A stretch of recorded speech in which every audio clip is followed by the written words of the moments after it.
Greetings, rap fans! Today's video gives a special shout out to Lori from Dust and Dope Recordings, because he has lent me a very rare CD, giving me the opportunity to talk about an album that plays a crucial, early, not, precursor foundational, but early important stage in horrorcore hip-hop, House of Krazee's Home Sweet Home from 1993 on Asylum Productions. So the original version of Home Sweet Home was a cassette-only release. This clearly is a CD.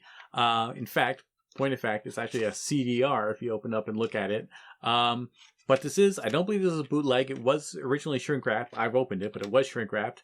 And it does not have the Magic Recordings label on it. This was released in 2003 by Magic, which is House of Krazee / Twisted's own label. They re-released it, and they released it again more recently. In fact, they've done like a box set. They've reissued the cassette. They've even pressed this up on vinyl in recent years. This is definitely different from the one that they put out. Or anyone that I've seen online. I've seen a couple variations.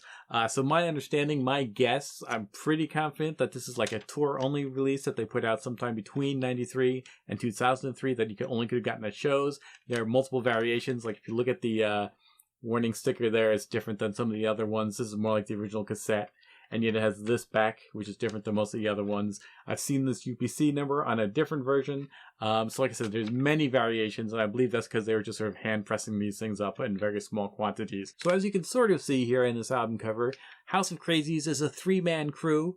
The ROC, EXP, and Big J. They're from Detroit, Michigan. So definitely inspired and kind of down with that whole kind of Esham ICP scene. In fact, later on, they get much more connected. We'll talk about that. But these guys came up on their own. Like I said, this came out in 93, so this predates, Gravediggers, Cellar Dwellers, Half Pit, Half Dead, and that whole kind of explosion that you think of horrorcore, which basically happened in 1994, it was Flatliners and all that. So again, this doesn't predate like Insane Poetry. It doesn't say like, Big L's Devil's Son. It doesn't predate like the Ghetto Boys doing stuff like Mind of a Lunatic and all that kind of stuff you could say is sort of precursor to horrorcore. And of course it doesn't predate The Haunted House of Rock by Houdini and Amityville by Lovebug Starsky and all that. But it definitely comes before the big horrorcore boom. So it makes it a pretty important release, especially since these guys, this isn't a one and done from these guys. They put out albums basically every year for the next several years throughout the 90s. At some point the group kind of split up. And then a new member came in and they put out some more House of Krazee stuff in the later 90s. There was also solo projects. And most importantly, and why these guys are best known today, is two of them, EXP and Big J, when they left House of Krazees, they became a group called Twisted, who are still releasing and performing to this day. They have a big fan base. They're still basically horrorcore. And they are 100%, or were, down with ICP. The Insane Clown Posse, not Fresh Cut Ice's group. They were juggalos, and they were more rock and roll. This House of Krazees is more strictly hip hop. They rap the whole time all the way to this day, but they're definitely way more rock and roll, even way more so than like the ICP, who have also kind of dipped into rock and roll at times. They were the group that's even more rock and roll than that. So yeah, they signed with Psychopathic Records, which is ICP's label. Like I said, they started out separately when they're House of Krazees. And I would say they're actually kind of more inspired by Esham at this point. They don't sound like an ICP. This is definitely better stuff. The rock twisted stuff I really can't deal with, not for me. But this, much more hip-hop, sample-based, more kind of street kind of stuff. It is, here, so three guys, there's a crew. I'll put up a better picture because, it's dark, moody, spooky Halloween lighting. But three guys, two white guys, one black guy, and yet all of them are throwing around the N-word like crazy. So, do with that what you will. But that kind of tells you what these guys are like. Again, they're very young here. This is their first release. They were probably teenagers, probably just out of high school, something like that.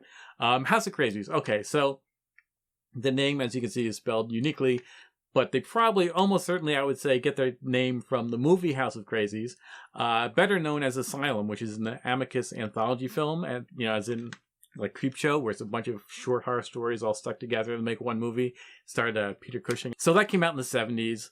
And the original title was Asylum, and notice the label was Asylum Productions. And so I guess that's where they get their name from, although there's not any particular references to the movie or anything in here. But this is absolutely hardcore and certainly referencing horror movies. You hear like Michael Myers and Fright Night and stuff come up multiple times.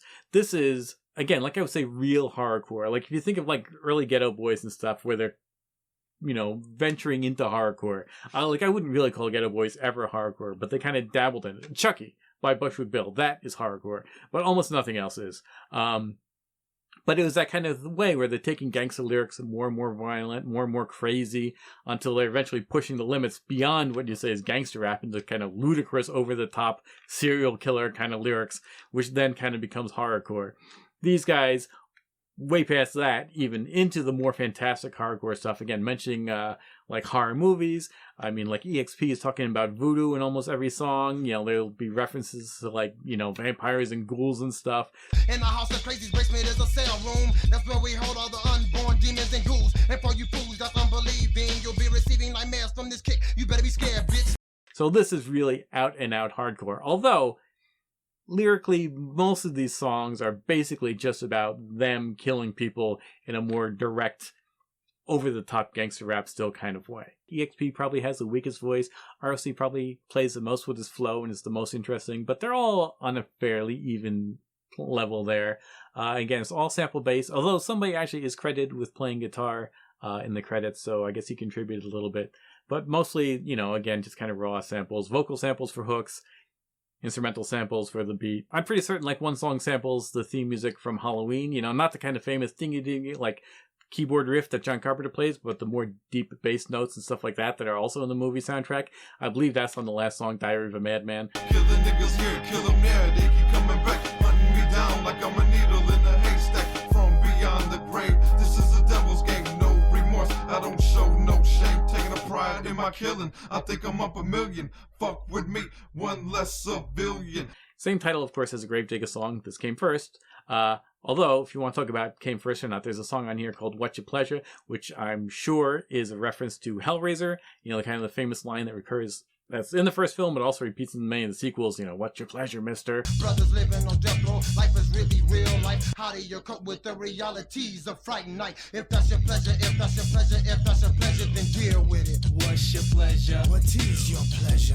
What's your pleasure? What is your pleasure? What's your pleasure? What? And, you know, I'm pretty sure, yeah, in fact, I'm certain of it, Isham had a song, Helter Skelter, which was on the Devil's Night EP, which came out in 92, so the year before this, that uses What's Your Pleasure, Mister as a hook, and that sounds almost exactly like this. So this is, definitely another hardcore horror movie reference, and also clearly kind of taken from Isham.